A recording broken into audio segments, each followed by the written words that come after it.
வணக்கம் ஃப்ரெண்ட்ஸ், இது உங்கள் பிரமிட் ஐஏஎஸ் அகாடமி காரைக்குடி. நம்ம டெய்லி தி ஹிந்து, தினமணி நியூஸ் பேப்பர்ஸில் வந்த நியூஸ் எல்லாம் கலெக்ட் பண்ணி அதில் போட்டித் தேர்வுக்கு பயன்படக்கூடிய நியூஸ் எல்லாம் கரண்ட் அஃபேர்ஸுங்கிற தலைப்பு கீழே பார்த்துட்டு வந்துட்டுருக்கோம். அதில் 27/6/2021 இன்றைக்கி ஞாயிற்றுக்கிழமை என்னென்ன நியூஸ் வந்திருக்குன்றதை பார்க்கலாம் வாங்க. அதுக்கு முன்னாடி நம்ம சேனலை சப்ஸ்கிரைப் பண்ணலைன்னா சப்ஸ்கிரைப் பண்ணிக்கோங்க. அப்போ தான் நம்ம போடக்கூடிய வீடியோஸ் உங்களுக்கு தொடர்ந்து கிடைக்கும். அதே மாதிரி எல்லா வீடியோஸையும் ஸ்கிப் பண்ணாமல் தொடர்ந்து பாருங்கள். அப்போ தான் உங்களுக்கு என்ன மாதிரியான நியூஸை வந்து நியூஸ் பேப்பர்ஸில் கலெக்ட் பண்ணணும் அப்படிங்கிற ஒரு ஐடியா உங்களுக்கு கிடைக்கும். அப்படிங்கிற செய்தியோடு எடுத்து போகலாம். இன்றைக்கி தினம் ஒரு வள்ளுவம் பகுதியில் உலகின் ஒரே பொதுமறையான திருக்குறள் அப்படிங்கிற தலைப்பில் பார்த்துட்ருக்கோம். அதில் அறத்துப்பாலில் பாயிர இயலில் இன்றைக்கி நம்ம நீந்தார் பெருமை அப்படிங்கிற அதிகாரம் பார்க்க இருக்கிறோம். அதில் குறள் எண் 21. ஒழுக்கத்து நீந்தார் பெருமை விழுப்பத்து வேண்டும் பணுவல் துணிவு. குறளுக்கான விளக்கம்: ஒழுக்கத்தில் நிலைத்து நின்று பற்று விட்டவர்களின் பெருமையை சிறந்ததாக போற்றி கூறுவதே நூல்களின் துணிவாகும். அதாவது ஆசையை துறந்து ஒழுக்க நெறியில் நின்றவர்களினுடைய சிறப்பை போற்றி கூறுவதே ஒரு நூலினுடைய சிறப்பு அப்படிங்கிற தகவலை வந்து வள்ளுவ பெருமான் தந்திருக்காங்க. அந்த நல்ல செய்தியோடு அடுத்து போகலாம். இன்றைக்கி தமிழ்நாடில் 3 நியூஸ் அனலைஸ் பண்ணியிருக்கிறோம். அதில் first Nobel laureates scientist seek nod for neutrino project. தமிழ்நாட்டில் நியூட்ரினோ ஆய்வு மையம் தேனி மாவட்டத்தில் அடிக்கடி கேள்விப்பட்டிருப்பீங்க. ஸோ அங்கே அமைப்பதற்கான என்ஓடி கொடுக்கலாம் அப்படிங்கிறத ஒரு ஆலோசனையாக வழங்கியிருக்காங்க நோபல் லாரேட்ஸ் சயின்டிஸ்ட் எல்லாம். ஸோ அதை பற்றின நியூஸ் நம்ம டிஸ்கஸ் பண்ணியிருக்கோம். அடுத்து high court of Madras looking at appointment of ad hoc judges to clear backlog. நிலுவையில் இருக்கக்கூடிய விசாரணை முடியாமல் நிலுவையில் இருக்கக்கூடிய வழக்குகளை எல்லாம் விசாரித்து முடிப்பதற்கு தற்காலிக நீதிபதிகளை கொண்ட ஒரு அமர்வு அமைப்பதற்கு முயற்சி செஞ்சிட்ருக்கிறத ஒரு அறிக்கையாக சொல்லியிருக்காங்க. அது என்னங்கிறத நம்ம பார்ப்போம். அடுத்து தினமணியில் வந்த ஆர்டிக்கிள், ஒலிம்பிக்கில் தங்கம் வென்றால் ரூபாய் 3 கோடி பரிசு. தமிழ்நாடு முதல்வர் திரு மு.க. ஸ்டாலின் அவர்கள் அறிவிச்சிருக்கிறாங்க. அதையும் நம்ம பார்க்க இருக்கிறோம். The Nobel laureates scientist seek nod for neutrino project. அதை பற்றி என்னங்கிற செய்தியை பார்க்கலாம். The India based neutrino observatory project proposed near Pottipuram Theni district does not pose any danger to the environment and will not have any effect on the water table or dams, which are far away, Nobel laureates, scientists and academicians said in a letter to Chief Minister M.K. Stalin while urging him to approve the project. Neutrino ஆய்வு மையம் அமைப்பதால் எந்தவித பாதிப்பும் ஏற்படாது. அதனால் நீர்நிலைகள் பாதிக்கப்படாது. அதாவது நிலத்தடி நீர்மட்டமும் எந்த வகையிலும் பாதிக்கப்படாது. அருகில் இருக்கக்கூடிய எந்த டேம்ஸ் அதாவது அணைக்கட்டுகளும் பாதிப்பு ஏற்படாது அப்படிங்கிறத வந்து ஆய்வு செஞ்சு நோபல் பிரைஸ் வின்னர்ஸ், நோபல் பரிசு பெற்றவர்கள், விஞ்ஞானிகள், கல்வியாளர்கள் இவங்கெல்லாம் வந்து ஒரு அறிக்கையாக தாக்கல் செஞ்சுருக்காங்க. அதனால் நீங்கள் வந்து அதுக்கான பர்மிஷன் தரலாம் அப்படிங்கிறத சொல்லியிருக்காங்க தமிழ்நாடு சிஎம்க்கு அப்படிங்கிற செய்தியை பார்க்குறோம். அவங்க டெக்னிக்கலாக என்ன சொன்னாங்கன்னு பார்க்குறோம். Technically speaking, it is a telescope. ஆய்வு மையம்ங்கிறது which is nothing but telescope to be built under a hill. மலைக்கு அடிப்பகுதியில் நம்ம வந்து ஒரு டெலஸ்கோப் தான் அமைக்க போகிறோம். To detect billions of neutrinos that are passing through as continuously without any effects. நார்மலாக நியூட்ரினோஸ் அப்படிங்கிறது எலக்ட்ரானை ஒத்து இருக்கக்கூடிய, ஏற்கனவே நம்ம அணு துகள்கள்னு சொல்லக்கூடிய subatomic particles, electrons, neutrons, protons எல்லாம் சொல்லுவோம். அதே மாதிரி நியூட்ரினோங்கிறது ஒரு சப் அட்டாமிக் பார்ட்டிகிள் தான். அது வந்து எலக்ட்ரானோட தன்மையை ஒத்து இருக்கக்கூடியது. ஆனால் இந்த நியூட்ரினோங்கிறது மின்சுமையற்றது, நோ எலக்ட்ரிக்கல் சார்ஜு. அதே மாதிரி பார்த்திங்கன்னா மாஸில் ரொம்ப லெஸ்ஸு, மிக குறைவான நிறையை உடையது, சப் அட்டாமிக் பார்ட்டிகிள் அப்படின்னு சொல்லுவோம். ஸோ இதனால் எந்த பாதிப்பும் இல்லை அப்படிங்கிறத ஒரு டெக்னிக்கலாக அவங்க சொல்லியிருக்காங்க. அதோடு இல்லாமல் it is similar to the optical telescope we have at Kodaikanal, Kavalur, Vainu Bappu தெரியும், வேலூர் டிஸ்ட்ரிக்டில் இருக்குது. ஏஷியாவிலேயே மிகப்பெரிய தொலைநோக்கி அப்படிங்கிறது நீங்கள் செய்தியாக படிச்சிருப்பீங்க. காவனூர் வைனுபாப்பு தொலைநோக்கி. அதே மாதிரி radio telescope at Ooty will bring fame through scientific contributions they set. So இது தமிழில் உங்களுக்கு போட்டிருக்கோம். தேனி மாவட்டத்தில் பொட்டிபுரம் அதில் நியூட்ரினோ ஆய்வகம் அமைப்பதற்குனால எந்த பாதிப்பும் வராதுன்னு சொல்லியிருக்காங்கன்னு சொல்கிறோம். அதே மாதிரி காவலூர், கொடைக்கானல், ஊட்டியில் இருக்கக்கூடிய ரேடியோ தொலைநோக்கி மாதிரி தான் இதுவும் ஒரு ஆப்டிக்கல் டெலஸ்கோப் தான் அப்படின்றத அறிக்கையாக சொல்லியிருக்காங்க அப்படிங்கிறத பார்க்குறீங்க. நன்றி. அடுத்து எ பிக் ஹில், ஏன் பெரிய மலைப்பகுதி அதுக்கு அடிவாரத்தில் அது அமைக்கணும்னு ஏன் சொல்கிறாங்க அப்படின்னா, the big hill above the observatory at the tunnel is needed to filter the neutrinos from other aggressive cosmic ray particles, and Tamil Nadu was specially suited for this observatory, as hills are made of dense charnockite rocks and provide a good shield from cosmic rays, they said. அதாவது மற்ற அண்டக்கதிர்கள்னு சொல்லக்கூடிய அண்டக்கதிர்களிலிருந்து வெளிப்படக்கூடிய துகள்களால் பாதிப்பு ஏற்படாத அளவுக்கு இந்த neutrino கதிர்களை வந்து ஃபில்ட்ரேட் பண்ணணும். அதுக்கு வந்து ஒரு உயரமான மலைப்பகுதி, அதுக்கு கீழே பார்த்தீங்கன்னா ஒரு சுரங்கம் அமைக்கிற அளவுக்கு ஒரு மலை வேணும். அந்த மலைப்பகுதிக்கு கீழே அதுலேயும் ஏன் தமிழ்நாடு சூட்டபிள் அப்படின்னு சொல்கிறாங்க அப்படின்னா, சார்னோகைட் ராக்ஸ் இருக்கக்கூடிய ஒரு பகுதியாக இருக்குது தமிழ்நாடு. அதனால் தமிழ்நாடு சூட்டபிள்னு சொல்கிறாங்க. இந்த சார்னோகைட்ஸுன்றது ஒரு கிரானுலைட் மெட்டீரியல், மினரல் உள்ள ஒரு ராக்ஸு தான். உங்களுக்கு தெரியும், ஏற்கனவே அலுமினியம் ஃபெல்ஸ்பார் மெட்டீரியல் ஏற்கனவே கீழே போட்டிருக்கேன்னா. அப்போ என்னென்னா சார்கோனைட் அப்படிங்கிறது என்ன அப்படின்னா, எனி ஆர்த்தோபைராக்சின் பியரிங் குவாட்ஸ் ஃபெல்ஸ்பார்னு பேர். ஃபெல்ஸ்பார் உங்களுக்கு தெரியும், அலுமினியம் அண்டு சிலிக்கான் ஆக்சைடு தெரியும், அதோட காம்பினேஷன் மினரல்ஸ் தான் ஃபெல்ஸ்பாரு. ஸோ அந்த மாதிரியான ராக்ஸ் வந்து தமிழ்நாட்டில் அதிகமாக இருக்கிறதுனால Tamil Nadu which is suitable for setup this observatory of neutrino அப்படின்னு சொல்கிறாங்க. இந்த நோபல் லாரேட்ஸ் யாருன்னு கூட கேட்கலாம். Professor Arthur B McDonald and professor Takaaki Kajita, இவங்க தான் இம்பார்ட்டண்ட் அண்ட் நோபல் லாரேட்ஸ் வந்து இன்றைக்கி seek the nod from the Tamil Nadu கவர்மெண்ட்டுங்கிறத தெரிஞ்சுக்கிறீங்க. சுரங்கப்பாதையில் உள்ள ஆய்வகத்திற்கு தமிழ் மீடியம் ஸ்டூடெண்ட்ஸ் எல்லாம் இதை பார்த்து தெரிஞ்சுக்கிங்க. சார்கோனைட் பாறைகளால் ஆனது, அதில் வந்து நல்ல ஒரு பாதுகாப்பை கேடயம்னு அந்த இடத்துல பாதுகாப்பை வழங்கக்கூடிய ஒரு மலைப்பகுதி இருக்குது அப்படின்றத சொல்கிறாங்க. நெக்ஸ்ட்டு பார்க்கலாம் நண்பர்களே. அடுத்து high court looking at appointment of ad hoc judges to clear backlog அப்படிங்கிறத பார்க்குறோம். அதை பற்றின ஒரு article. The Madras High Court is contemplating appointment of retired judges of the court as ad hoc judges to reduce the backlog of 5.84 lakh cases that had got accumulated over the years.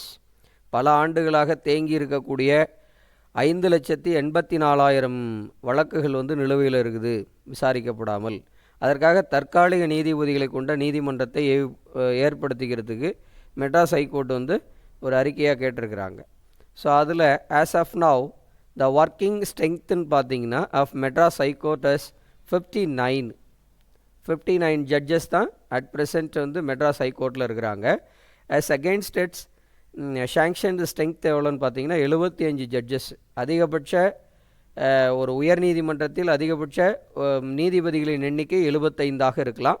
அதில் 59 தான் இருக்குது, மீதம் 16 shortage. இந்த 16ம் ஏன் நியமிக்கப்படலை அப்படின்னா அதுக்குன்னு சில principal இருக்குது. அவங்களுக்கு வந்து அந்த அப்பாயின்மெண்ட் குவாலிஃபிகேஷன் மினிமம், அந்த qualification 10 years experience, 5 years experience in various courts அப்படின்றதெல்லாம் இருக்குல்ல. அது வந்து நீங்கள் பாலிட்டியில் படிப்பீங்க. ஸோ அதை சாட்டிஸ்ஃபை பண்ணால் தான் உங்களுக்கு இவங்களை வந்து அப்பாயிண்ட் பண்ண முடியும். ஸோ அந்த மாதிரி ஒரு ஷார்ட்டேஜ் இருக்கிறதுனால நியமிக்க முடியலை அப்படின்னு சொல்கிறாங்க. ஸோ அதனால் 59 ஜட்ஜஸ் தான் அட் ப்ரெசென்ட் தமிழ்நாடு ஹைகோர்ட்டில் இருக்கிறதுனால பண்ண முடியலன்றாங்க. ஸோ அதுக்காக இப்போ ஓய்வு பெற்ற நீதிபதிகளை கொண்ட அமர்வை அமைத்துக்கொள்வதற்காக ஜனாதிபதி ஒப்புதல் மற்றும் உச்சநீதிமன்றத்தினுடைய தலைமை நீதிபதியினுடைய ஒப்புதல் பெற்று இந்த அமர்வை அமைக்கிறதுக்கு வந்து நம்ம மெட்ராஸ் ஹைகோர்ட் வந்து ட்ரை பண்ணுறாங்க அப்படிங்கிற நியூஸாக நம்ம பார்க்குறோம். இதில் அடிஷ்னலாக என்ன பார்க்குறோம் அப்படின்னு பார்த்தீங்கன்னா, the present move to appoint ad hoc judges comes following the Supreme Court verdict delivered on April 20 this year, impressing upon the need of the High Courts to activate Article 224A. ரொம்ப முக்கியமானது. கான்ஸ்டிடியூஷனில் எந்த சரத்துக்கு கீழே நீங்கள் இந்த மாதிரி தற்காலிக அமர்வை வந்து அமைக்கலாம்னு கேட்பாங்க கொஷினில். ஸோ ஆர்டிகல் 224A தான். இப்போ நமக்கு தெரியும் 124ன்றது சுப்ரீம் கோர்ட் சொல்லுது, 214ங்கிறது நமக்கு ஹை கோர்ட்ஸ் வருது, அதில் 224Aங்கிறது நமக்கு இந்த தற்காலிக நீதிபதிகளை நியமித்து ஒரு அமர்வை ஏற்படுத்திக்கலாங்கிறது சொல்கிறது. ஸோ சுப்ரீம் கோர்ட்டு ஏற்கனவே அதை டைரக்ட் பண்ணியிருக்காங்க, ஏப்ரல் 20 டைரக்ட் பண்ணியிருக்காங்க. ஸோ அதன் அடிப்படையில் ஜனாதிபதி ஒப்புதல் மற்றும் உச்சநீதிமன்றத்தினுடைய தலைமை நீதிபதி ஒப்புதலோட இந்த அமர்வு கொண்ட நீதிமன்றங்களை ஏற்படுத்தி கொள்ளலாம் அப்படிங்கிறது தான் இந்த இடத்துல. So constitutional provision empowers the Chief Justice of High Court to request a retired judge to sit and act as a judge on being paid such allowances as the presidency may determine. President may determine. இதற்கான சம்பளங்கள் இதெல்லாம் வந்து as per என்ன நீதிபதிகளுக்கு என்ன as per நாம்ஸோ அதை வந்து குடியரசுத் தலைவர் ஒப்புதலோடு அது வழங்கப்படும் அப்படிங்கிற செய்தியையும் இந்த இடத்துல சொல்கிறான். ஸோ இதை தெரிஞ்சுக்கிட்டீங்க. அடுத்து பார்க்கலாம் நண்பர்களே. ஒலிம்பிக்கில் தங்கம் வென்றால் ரூபாய் 3 கோடி. ஒலிம்பிக் போட்டியில் தங்கம் வெல்லும் தமிழக விளையாட்டு வீரர்களுக்கு ரூபாய் 3 கோடி, வெள்ளி வெல்வோருக்கு ரூபாய் 2 கோடியும், வெண்கலம் வென்றால் ரூபாய் 1 கோடியும் அளிக்கப்படும் என்று முதல்வர் மு.க. ஸ்டாலின் அறிவித்தார். இப்போ உங்களுக்கு தெரியும், ஜூலை மாதம் 28 டோக்கியோவில் உங்களுக்கு ஒலிம்பிக் போட்டி நடக்க இருக்கிறது. 2021 உங்களுக்கு தெரியும். இந்த ஒலிம்பிக் போட்டியில் வந்து பங்கு பெறக்கூடிய தமிழ்நாட்டு வீரர்கள் இங்கே ஒரு லிஸ்ட்டு கொடுத்துருக்கோம். 7 வீரர்களுக்கு தலா 5 லட்சம் கொடுத்து ஊக்குவிப்பு தொகை கொடுத்துருக்குறாங்க. அதோடு சேர்த்து ஒலிம்பிக் போட்டியில் மெடல் வெல்லக்கூடியவங்களுக்கும் ப்ரைஸு. அதில் தங்கம் வென்றால் 3 கோடி, வெள்ளினா 2 கோடி, வெண்கலம்னா 1 கோடிங்கிறத அறிவிச்சிருக்கிறாங்க. தமிழ்நாட்டு சார்பில் ஒலிம்பிக் போட்டியில் பங்கு பெறக்கூடிய வீரர்கள் யாராருன்னு பார்த்தீங்கன்னா, ஒலிம்பிக் போட்டியில் பங்கேற்க உள்ள தமிழக வீரர்கள் 7 பேருக்கு தலா 5 லட்சம் வழங்கப்பட்டுள்ளது. வாள்வீச்சு வீராங்கனை பவானி தேவிக்கு ஏற்கனவே அளிக்கப்பட்ட நிலையில், ஆமாம் ஒரு நாள் நம்ம நியூஸில் கூட சொல்லியிருக்கிறோம், 5 லட்சம் ஊக்கத்தொகை வந்து இவங்க வாள்வீச்சு வீராங்கனை பவானி தேவி அவங்க வந்து டோக்கியோவில் கலந்துக்கிறாங்க நிலையில், சென்னையில் சனிக்கிழமை நடந்த நிகழ்ச்சியில் 6 பேருக்கும் முதல்வர் மு.க. ஸ்டாலின் ஊக்க நிதியை அளித்தார். வீரர்கள் சார்பில் அவர்களது உறவினர்கள் பெற்றனர். நேத்ரா குமணன், வருண் ஏ தக்கர், கேசி கணபதி ஆகியோர் பாய்மரப் படகோட்டுதல் போட்டியிலும், ஜி சத்யன், ஏ சரத்கமல் ஆகியோர் மேசைப்பந்து அதாவது டேபிள் டென்னிஸ் மேசைப்பந்து போட்டியிலும், மாற்றுத்திறனாளிகளுக்கான ஃபிசிக்கலி சேலஞ்ச்டு பீப்புள் பேரா ஒலிம்பிக்னு சொல்லுவோம், அவங்களுக்கு நடத்தக்கூடிய ஒலிம்பிக் பேர் பேரா ஒலிம்பிக் போட்டி. அதில் மாற்றுத்திறனாளிகளுக்கான பேரா ஒலிம்பிக் போட்டியில் டி மாரியப்பனும் பங்கேற்க உள்ளனர். இவரை உங்களுக்கு தெரியும், ஏற்கனவே அவர் வந்து தங்கம் வென்றவர். ஸோ அதில் வந்து உங்களுக்கு இந்த நியூஸில் உங்களுக்கு முக்கியமான நியூஸாக அமையும். இவங்க எல்லாரும் தங்கம் வெல்வதற்கு நாமும் ஆவலாக இருக்கிறோம்.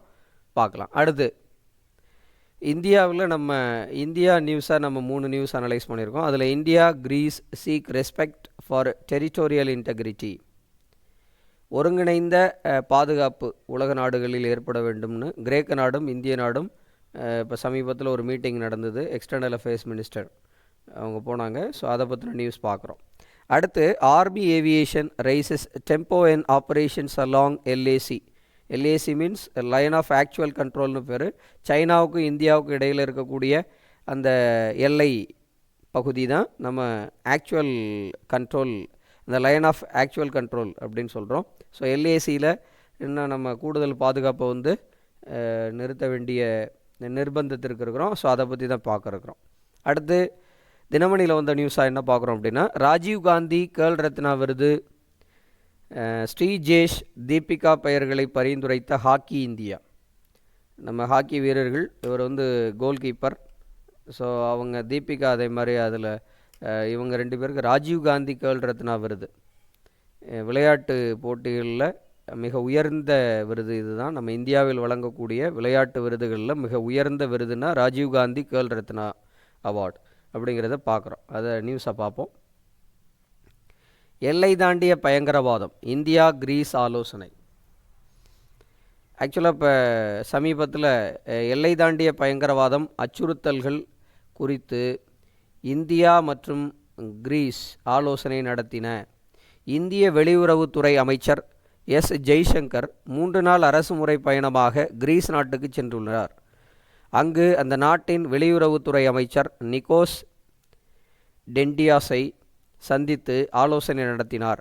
இது குறித்து வெளியுறவுத்துறை அமைச்சகம் வெளியிட்டுள்ள செய்தி என்ன அப்படின்னா, இரு நாட்டு பாதுகாப்பு அப்படிங்கிறது எந்த அளவுக்கு இருக்குது, இதை பற்றின நியூஸை நம்ம பின்னாடி பார்க்குறோம். இதில் முக்கியமாக பார்த்தீங்கன்னா, Cyprus held a discussion over the situation of Cyprus. சைப்ரஸ்ங்கிறது மெடிட்டரேனியன் சீக்கிட்ட இருக்கிற ஒரு தீவு நாடு. During the visit of external affairs minister S Jaishankar to Athens. அதாவது ஏத்தன்ஸுக்கு வந்து நம்ம வெளியுறவு அமைச்சர் போனாங்க.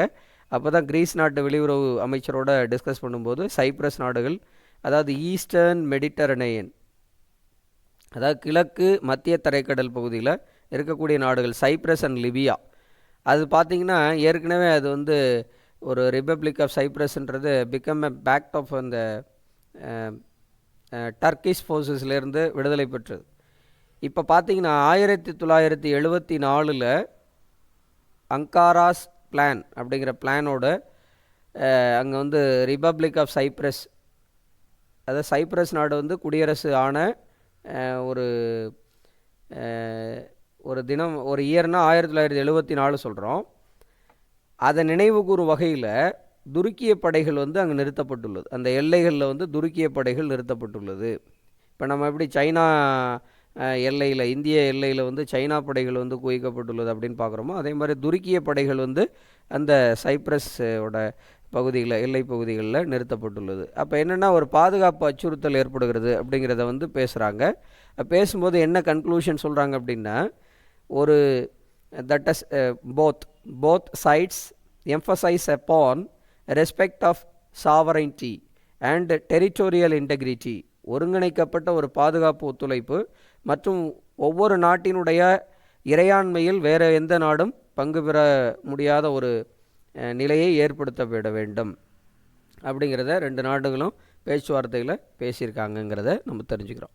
நன்றி நண்பர்களே. அடுத்து, ஆர்மி ஏவியேஷன் ரைசஸ் டெம்போ இன் ஆப்ரேஷன்ஸ் அலாங் LAC. அது என்னன்னு பார்க்கலாம்.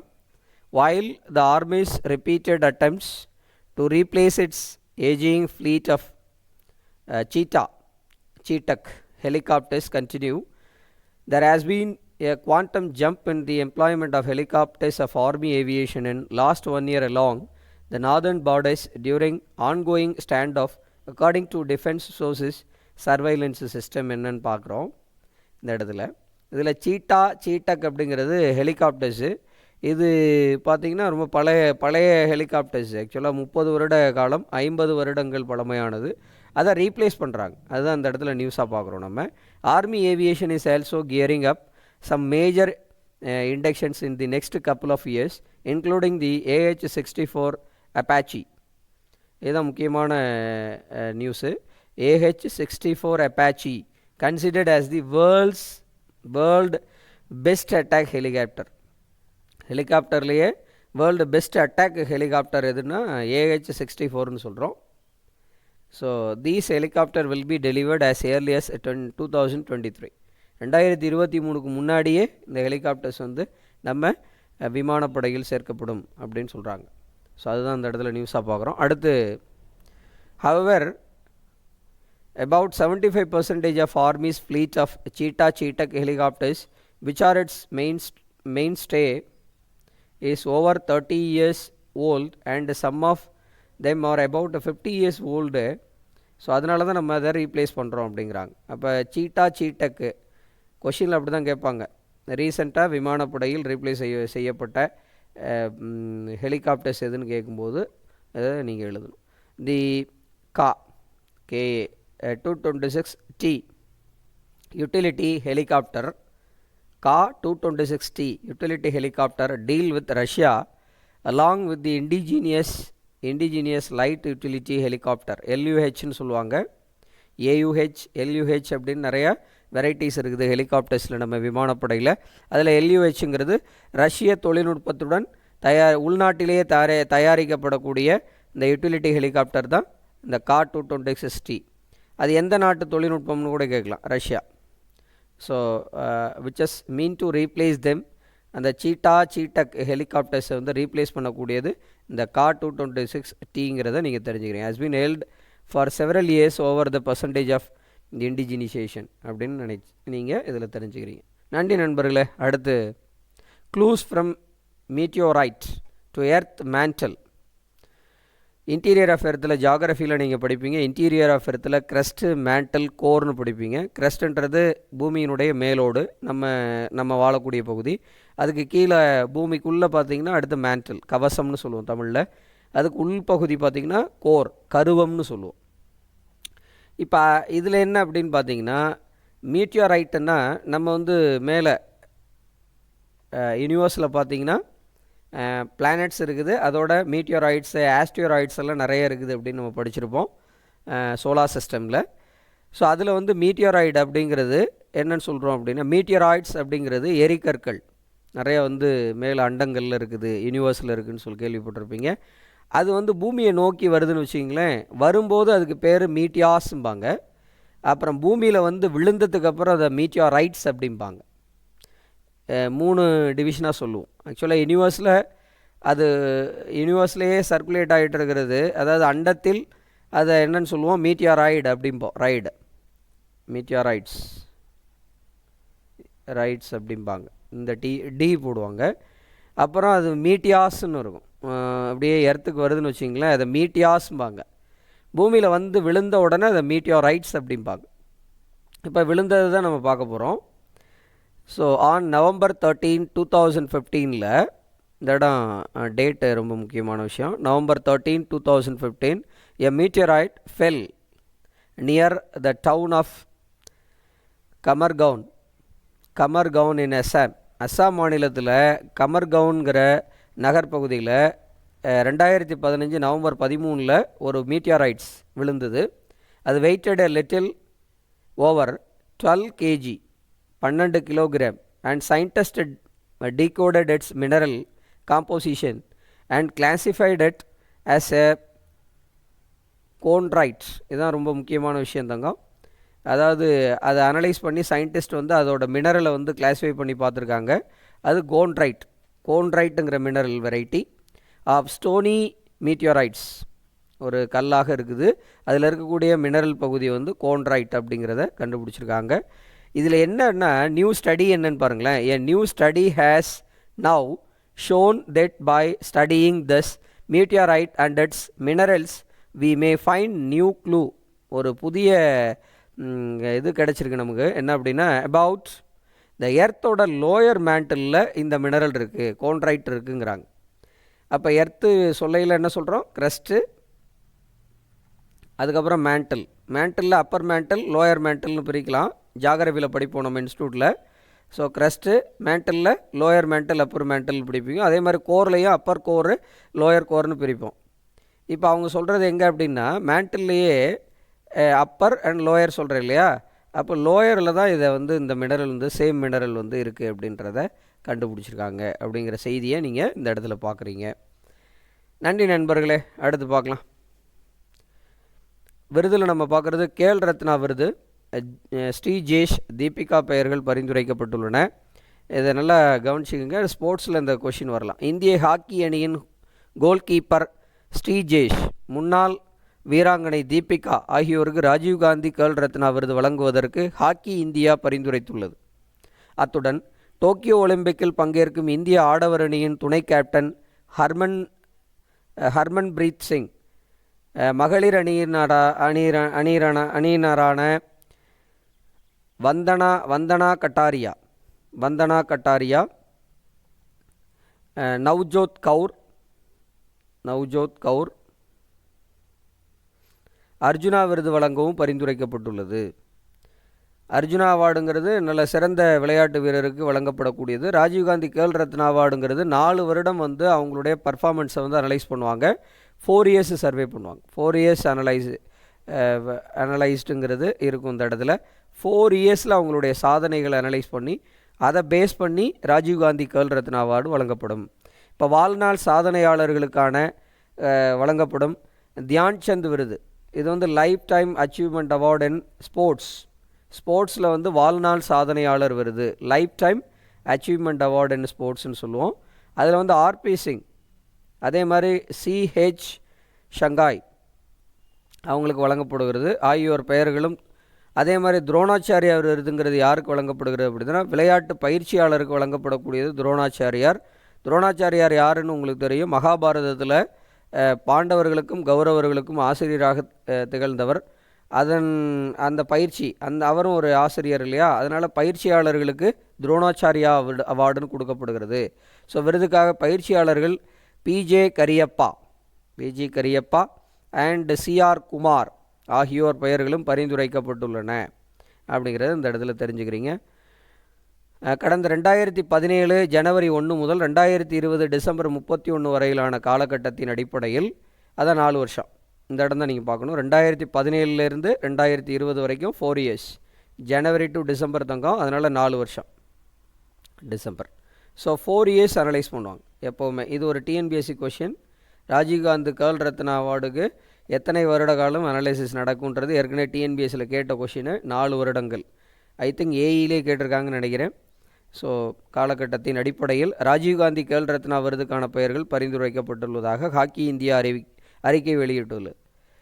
அதில் அவர்களில் ஸ்டீஜேஸ் 2018 ஹாக்கி சாம்பியன்ஷிப் கோப்பை போட்டியில் இந்தியா வெள்ளி வெல்வதற்கும், அதே ஆண்டு ஆசிய விளையாட்டுப் போட்டியில் வெண்கலம் கைப்பற்றுவதற்கும், 2019 FIH ஆடவர் சீரீஸ் இறுதி ஆட்டத்தில் இந்தியா தங்கம் வென்றதற்கு முக்கிய பங்காற்றியுள்ளார் அப்படிங்கிறது தெரிஞ்சுக்கிறீங்க இந்த இடத்துல. அதே மாதிரி தேசிய விளையாட்டு விருதுகளானது தேசிய விளையாட்டு தினம் கொண்டாடப்படும் ஆகஸ்ட் 29 வரப்போகுது இல்லையா, ஜூலை அடுத்த ஆகஸ்ட் தான், ஆகஸ்ட் 29 நம்ம வந்து இந்த அவார்டு வந்து குடியரசுத் தலைவரால் வழங்கப்படும். இதான் ரொம்ப முக்கியம் தங்கம். அதாவது ராஜீவ்காந்தி கேல் ரத்னா, துரோணாச்சாரியா அவார்டு, தியான் சந்த் யாருங்கிறத நம்ம இப்படி சொல்ல போகிறோம். அவங்க தான் life time achievement award. Dhyan Chand வாழ்நாள் சாதனையாளர் விருது, துரோணாச்சாரியா அவார்டு, அர்ஜுனா அவார்டு, இதெல்லாம் வந்து குடியரசுத் தலைவரால் ஆகஸ்ட் 29 வழங்கப்படும். ஏன் ஆகஸ்ட் 29 வழங்குறாங்க அப்படின்னு பார்த்தீங்கன்னா, ஹாக்கி ஜாம்பவானான இந்தியாவினுடைய ஹாக்கி ஜாம்பவானான மேஜர் தியான் சந்தின் பிறந்த நாளே தேசிய விளையாட்டு தினம், நேஷ்னல் ஸ்போர்ட்ஸ் டே அப்படின்ற ஆகஸ்ட் 29 அன்னைக்கு தான் தியான் சந்த் அவர்களினுடைய பிறந்த தினம். அதனால தான் அன்னைக்கு கொடுக்குறோம் அப்படிங்கிற செய்தியை நீங்கள் பார்க்குறீங்க. நன்றி நண்பர்களே. அடுத்து போகலாம். இது இங்கிலீஷ் மீடியம் ஸ்டூடெண்ட்டு, இதில் நீங்கள் பார்த்துக்கலாம். உங்களுக்கான டீட்டெயில்ஸ் எல்லாமே இங்கே இருக்குது. அந்த அவார்ட்ஸ் எல்லாம் இங்கே இருக்குது, நீங்கள் பார்த்துக்கலாம். நன்றி நண்பர்களே. அடுத்து ஒலிம்பிக் நீச்சலுக்கு தகுதி, வரலாறு படைத்தார் சஜன் பிரகாஷ். இந்திய நீச்சல் வீரர் சஜன் பிரகாஷ் ஆடவருக்கான 200 மீட்டர் பட்டர்ஃப்ளை பிரிவில் டோக்கியோ ஒலிம்பிற்கான ஏ மார்க் அளவை எட்டி அந்த போட்டிக்கு தகுதி பெற்று புதிய சாதனை படைத்தார்.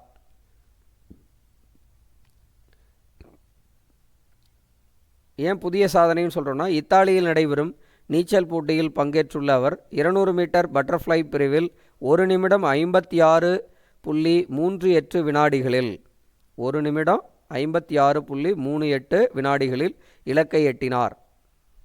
டோக்கியோ ஒலிம்பிற்கு தகுதி பெறுவதற்கான ஏ மார்க் அளவு எவ்வளோன்னா 1 நிமிடம் 56.48 வினாடிகள். அதில் 10 வினாடிகளுக்கு முன்னதாகவே இவர் நீந்தி இருக்கிறார். அதனால் ஒலிம்பிக் போட்டியில் இடம்பெறுகிறார்.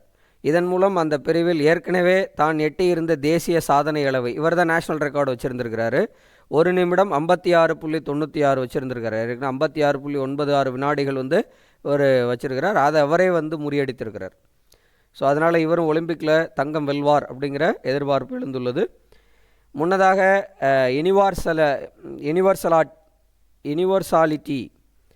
யூனிவர்சாலிட்டினா என்ன அப்படி, இந்த கோட்டான்னா என்ன அப்படின்னு பார்த்தீங்கன்னா, அடிப்படையில் இந்திய நீச்சல் சம்மேளனத்தின் சார்பில் ஆடவர் பிரிவில் ஸ்ரீ ஹரி நடராஜ், மகளிர் பிரிவில் மானா பட்டேல் ஆகியோர் டோக்கியோ ஒலிம்பிக்கிற்கு பரிந்துரைக்கப்பட்டிருந்தனர்.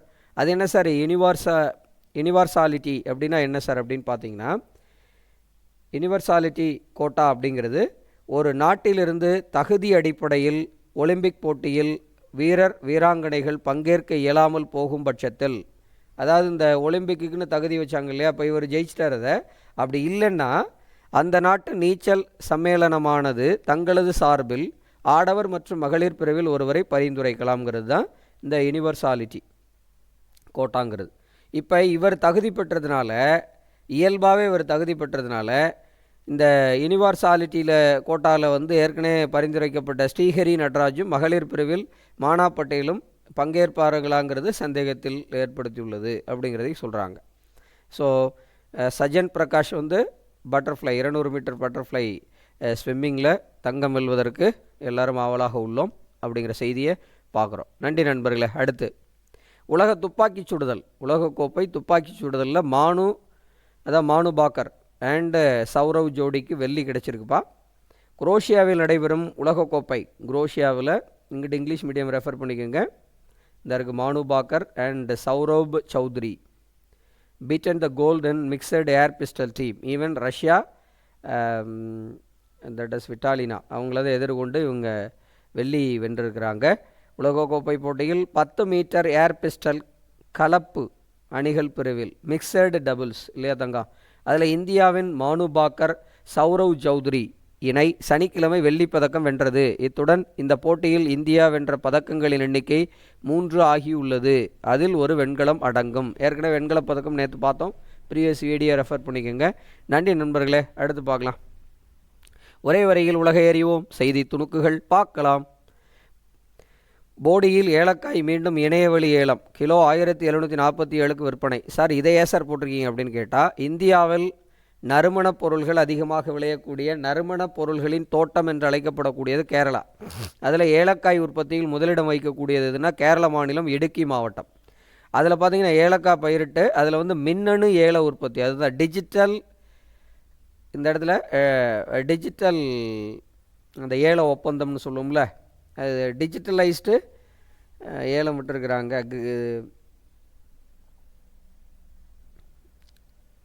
அதில் வந்து ஏல மையத்தில் வந்து தேனி மாவட்டம் போடியில் நறுமணப் பொருள்கள் வாரியத்தில் உள்ள மின்னணு ஏல மையத்திலும் விற்பனை செய்யப்படும். அப்போ இப்போ இந்தியாவில் எப்படி நம்ம கேரளா இடுக்கின்னு சொல்கிறோமோ, அது மாதிரி தமிழ்நாட்டில் தேனி மாவட்டம் போடி நாயக்கனூர் சொல்கிறோம்ல, போடி, அதுதான் நறுமண பொருள்களினுடைய தோட்டம் அப்படின்னு இங்கே நம்ம சொல்கிறோம். அப்படிங்கிற 2 செய்தியை இந்த இடத்துல பார்க்குறோம். நன்றி நண்பர்களை. அடுத்து போகலாம்.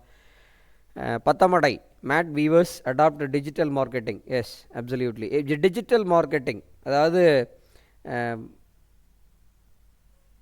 மின்னணு